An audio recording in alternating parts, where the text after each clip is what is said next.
Coming up on AC Media. Ekisinga tusumbwa mu relationship tetwekolamu assessment. Bw'otekolamu assessment bigenda kumenya ne kupata naawe gw'olina bambi.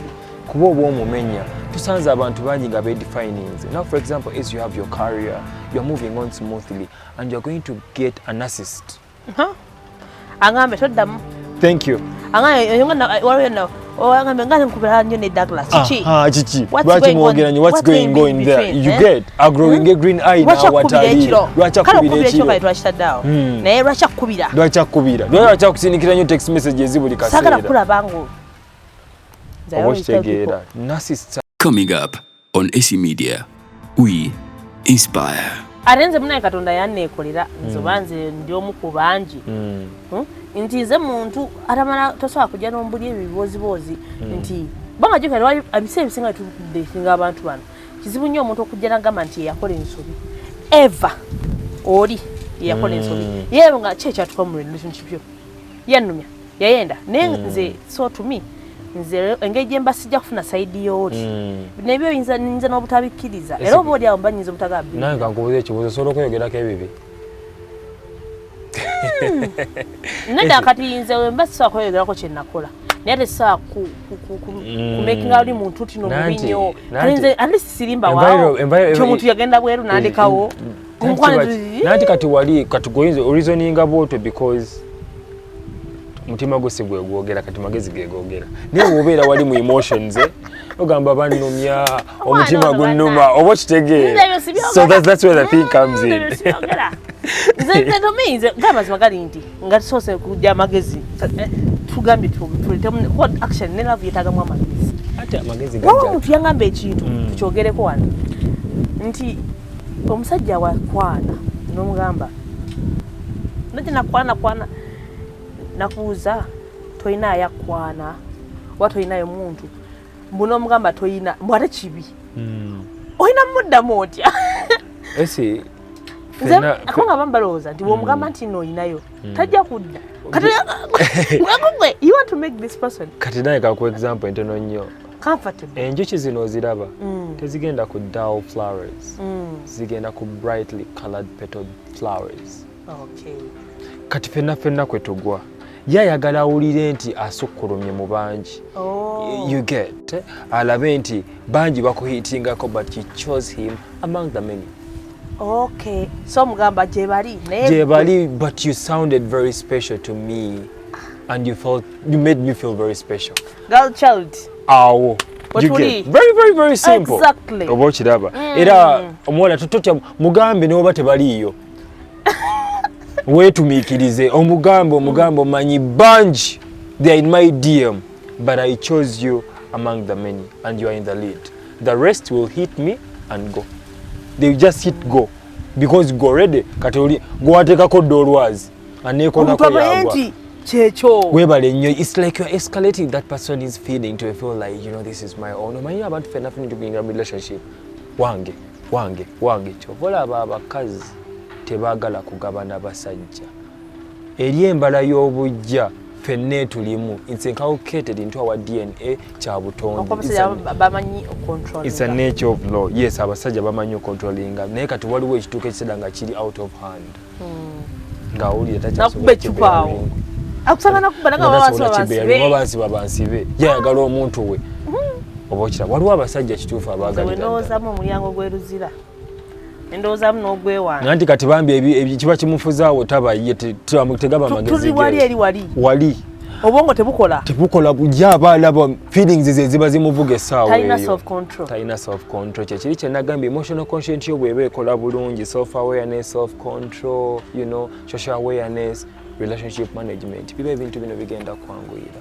So omulabi alaba AC Media Uganda hope topic eno mugikutte bulungi tubadde tuyigezaako kuleta ne examples. Hope you understand well. So awo ojja okusinziira okubanga naawe sheno gijjako wano n'obaako omulala gw'ogiwa ne mutaasa oba nebaako kyemwongerako naye nga tukyagenda mu maaso mindset change wano ku AC Media Uganda tukyalina omwami Segawa Douglas. Ffe tetugenda kubeera wano tubabuulire mu bintu bya mu kisenge because that thing comes later.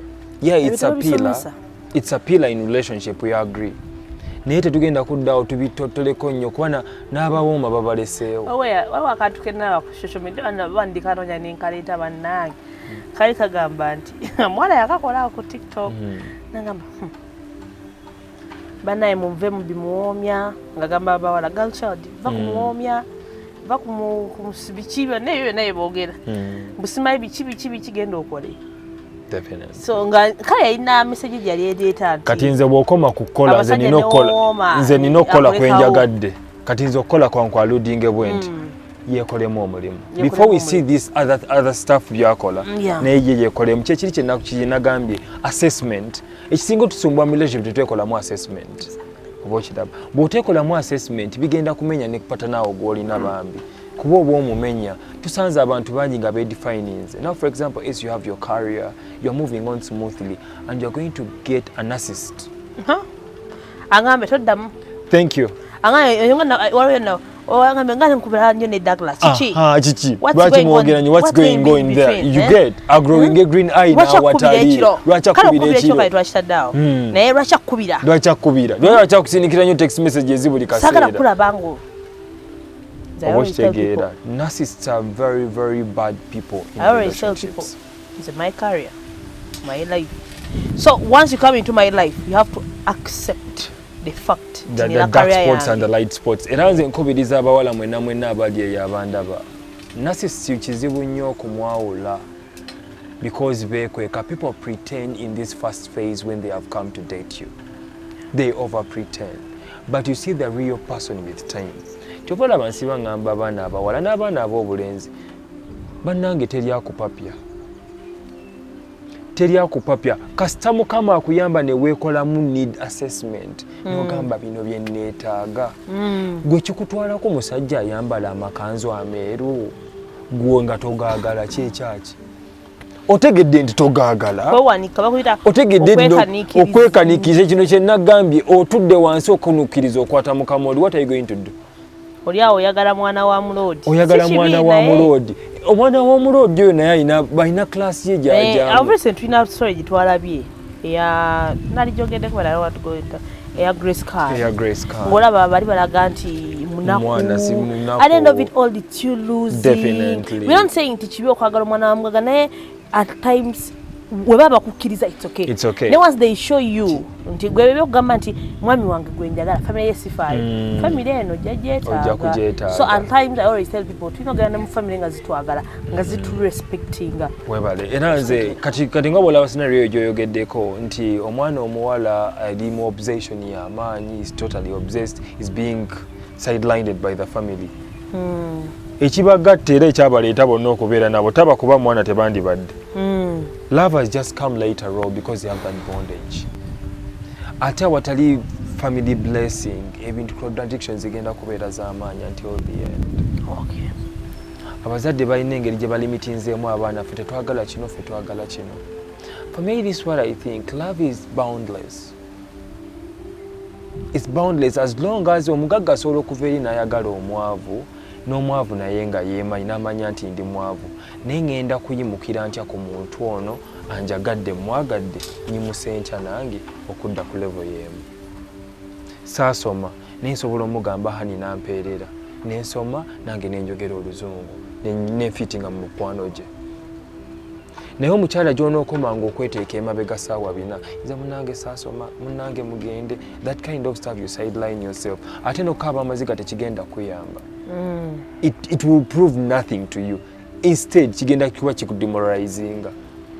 Wewali obuzibu nti okwekaniikiriza kyo twayise covetousness kirina engeri gye kyaffectingamu omuntu nti yeekanikiriza ne yeeteeka ku kintu ekigenda okumumenya agenda ku livinga mu depression and anxiety. Kyova olaba osanga abakazi abali mu mikomera n'addukayo n'agenda n'owa capati eno gwakola ate gy'alina nayo by'ayagalayo. So n'abeera mu tayimanyi niidi ye ekyayagala ekituufu naye tannaba kukimanya. Takitegeera na kukitegeera. Kati ekyo kyaffectinga abalala. Kyaffectinga n'abaana bazadde. Ebyo bidye issues by'owulira. Okitegeera. So challenges zijjamu nnyo naye depression eno egenda okujja ku bantu ng'abo nga tebagigenderera. Feelings zezabatuma okukola ekyo. era feelings ezikoma okubatuma okukola ekyo n'ensobi okweyongera.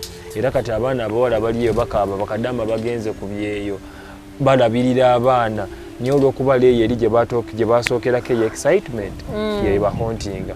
Era abantu abasinga bejjusa lwaki nazaala naye ako kagenda kakendeeramu omwana gy'akoma okukula agamba omwana wange kati asanyusa. Naye tukikiriza in the beginning you didn't intend to have that particular kid. Era mbeebaza bakadamu abali eyo abakola ne mulabirira abaana bammwe n'abasajja abalabirira abaana baabwe. It's a credit to them. Naye relationships zino eso tugenda okuziraba nti tugenderera okuzigwamu. Tulina ekintu kyekimu kye tuyita love pool. Love pool ntolina kubeera accessed nnyo, availability kintu kibi nnyo. Abakazi b'ennaku zino mubadde nnyo available. Wetuli buli wamu gwali muki. That's why wakubira esimu wegambako omuntu oli busy. Love, okumanya love kintu kizibu nnyo. Musobola n'okwesinkanira mu ttooyi. Kyekiri kye nagambye, it's boundless. Mwesinkanira mu ttooyi, musobola okwesinkanira mu nnyimbe, musobola okweza. It's boundless. You can actually love someone out of nowhere. Naye mweyagadde ekyo mwonna mweyagadde kiweddewo. What next? Ebibuzo batasooka kwebuza at the end. Naye kyengezako omuntu namusanga ali ku ttooyi. Naye kati bw'otegeera nti love erina engeri gy'ekumenyamu, you learn to guard your heart. Tobeera too available. Bw'onoobeera too available ng'oli mu love pool eyo, abasajja bakukontingako ennamba ogigabangula ng'agaba emberenge. Esi gye bakoma okukoona ku kisenge ekyo ne we liba ttondo lya tuzzi kimerenguka. Kyekiri kye nagambye mu kusooka nti gye mukoma okwogera ne mwogera kiri kigenda eyali agaanye ng'otandika okwekiriranya. Kale katugezeeko. Kati obadde oteese otya? Toni ng'ekyukira nawo olw'okuba ebigambo oli byazza kugamba mpola mpola ne bikumerengula. Naye oba obadde toyagala ng'olaba omuntu talina future, but because of that love language called the words of affirmation, they hit you until you know it. That's where the challenge comes in. Naye ogenda okulaba people are getting confused because of that compassionate oba gye bayita new love. Ne bakoleramu mistakes ez'amaanyi byebizibu abantu abasinga bye bali mu kufindinga. Abamu barashingira namu ne bawasizaamu. Ke maziga kati g'owulira. Emiranga. Ate mweyo mwebeegabira. Mubeegabira baŋŋamba biwoomera mu feezi eyo. Wowe tuli? Biwooma mu feezi eyo. Bwe bimala okuwooma ne bitandika obalagala. Kati bibalagala bubalagazi. Nze ndeka tekinsindikirako binnyo, nze sikyakyagala n'otandika okusiita. Naye we mwali mweyagala ffe ababiri tetwaliyo. Ate ffe bw'oyagala tukusalirewo. Ffe kye tujja okukola ekisingako awo obungi, tujja kuwa buwi magezi, tetujja kukusalirawo. N'okusunga. Nga bwe wasalawo oluli n'omwagala. Owe twagamba ne Rudi nti mwana gwe to end in tears. Era by the way, ending in tears by the way. Esi namaze okulaba bwe muba muli mu compassionate relationship oba compassionate relationship tulina kye tuyita. So like compassionate etandika that new relationship eyakasigiri tulina kye tuyita collective consciousness. Omuntu yenna alina ali mu compassionate relationship, please try to guard your relationship private. Olwo omusajja omu yawandika akatabo n'agamba enjoy your gifts in private. Abantu bagamba bakuba ekiiso. Obadde okimanya abantu ebasinga okulanga ku social media nti bafudde bamala ne bafa. Era edda bagambanga nze sijja fulumya mwana wange bajja mukuba ekiiso. Ekyo kye bayita collective consciousness. Omuntu nga gye bakoma okwogera ku kintu waliwo amaanyi ago ge bayita love nature kihappeninga. Gyokoma kiringa ku declaringa. Gyokoma declaringa ku kintu n'okuhappeninga kuba ebigambo byo bitonzi.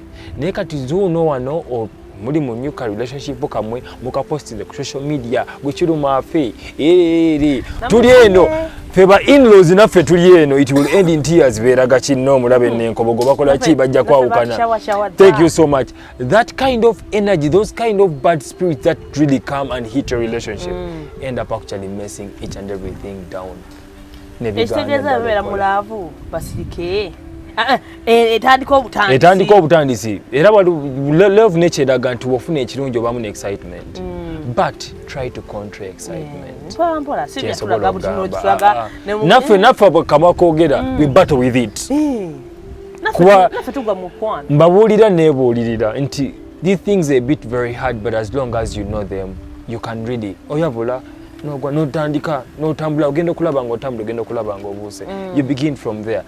Ebintu byammwe laavu yammwe mugikuume nga yakyama mugyenjoyingira eyo, si buli abalaba nti musanyuka nti asanyuka nammwe. Abantu bamukyaye emirundi ena gwe kikyosuubira ng'oli awo weeragalaga ate munnaye bamukyaye emirundi ena n'alaba ekifaananyi kyammwe ye ng'akubamu ka picture vane kwekya akubamu ka picture n'atulisa eddiga n'akaaba n'agamba kati aba bano maama beeyagala ffe tebakyatwa. You understand? Kyobalaba obeera n'emikwano gyo nga you a girl child n'obulaba mikwano gyo n'ogiraga baawo ogenda abatalina nsonyi nnyo owanga wavuga ku musajja ng'ali awo ne mikwano gyo nga giri awo, the next time oba mu mwaka nga gumu these people bayinza okuba nga bakolesewo nga balenga best friend oba mukwano gwo. Nanti kati era ekyo kinenyeza abakazi ng'obalaga baaki ku kaseera anti abeera abagamba nafunye neno iPhone gye nnina eno nanti eyo collective consciousness eyo bw'otagikozesa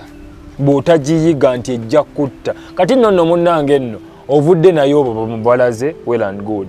Ono omusajja naye tamanyi kyeyayagala mu mukazi, tamanyi kyeyeetaaga ku mukazi, agenda abuukira. Ate mutumanyi ffe bulungi si tubula okutwebase naye gwe tugenda oteeka ewaka, nyinza obbayisaamu eggaali like seriously nga sibaagala, njagala mukazi wange oba ntegeera esi naye mukazi wange n'agamanya batu ate si mmwe bangi mulinga ebijanjalo oba munnyo buli nnyumba tunaabasanga gujja bagidde omunavu azadde kaliida. Women are very many and women are becoming cheap. Reason being they don't know who they truly are. Kale my parting shot mweno gundi eno kyengezaako gamba abantu nti bw'ofunanga omuntu ali right nga bwe twakyogedde funa omuntu gwokkiririzaamu nti olina personal fulfillment.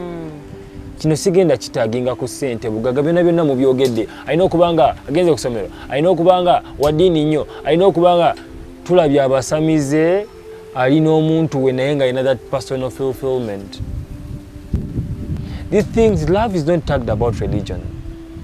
By the way, love ne ssente bikolayidinga, they are not compatible. Buli kimu kigirisinga kinne waakyo. Ese bw'olinzizaako ntujja kwogerako relationship, love and money. The things are not compatible. They kimu kiyamba ku kinne waakyo okutambula, tukyetaaga. Naye bw'obigatta bigaana. That's why omukazi bw'atandika okukola in most cases.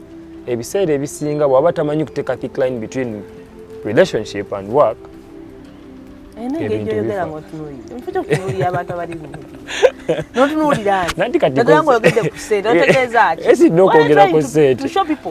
Esi ku ssente ama abali eyo no esi munveeko naye by anyway that is it. You need to be very very cautious ku ssente ne marriage yo kubeera munnange ozikola ne zikutunuulira.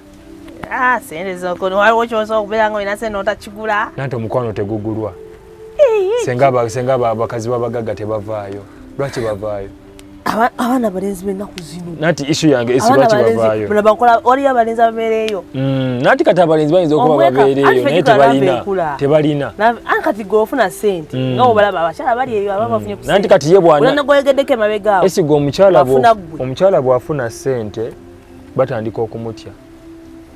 Naye mamu tulya bwereere. Nanti omanyi lwaki tubatya? Ffe kyatutonde bafa balina okubeera nazo. Andi kati muziina, ate ffe tuziina. Nanti kati woba oziina kati ffe katujje tukweyambise nga bwe tuvaayo. Ate ng'ontya. Ate kutya era tulina ke tubaze. Oba okitegeera bwe kamala okuyitamu nga tupaatinga nga tugenda. Douglas, nekera otukuba ennyo. Sikubakuba ennyo. Akatalekeka.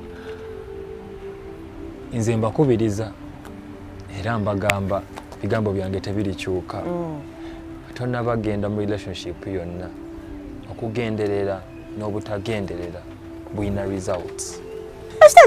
So J-Star Fashion Store, I don't know. J-Star Fashion Store, I don't know. bakuletedde engoye ezabukika oli muvubuka oli mwana wa bwala oli mwana wa bulenzi oyagala kulabika bulungi kunyuma kukubakuba abantu kugamba obeerenga kwegamba olabika bulungi gende wa Joy Star Fashion Store ono nasangibwa ku Ham Shopping Mall main gate ngoyingira ekisaawe ekya Ham so genda awo second floor edduka liri U73 U74 U75 genda ofune ku bwambalo ne namba yaabwe bakubirekawo wansi weri ate babenga ate bakolera ebintu bino ne babikuleetera nobikuleetera so olunaku olwali tubadde ku mindset change S Media Uganda nabulime Esther nga bulijjo tusinkane maaso awo mbaagala nnyo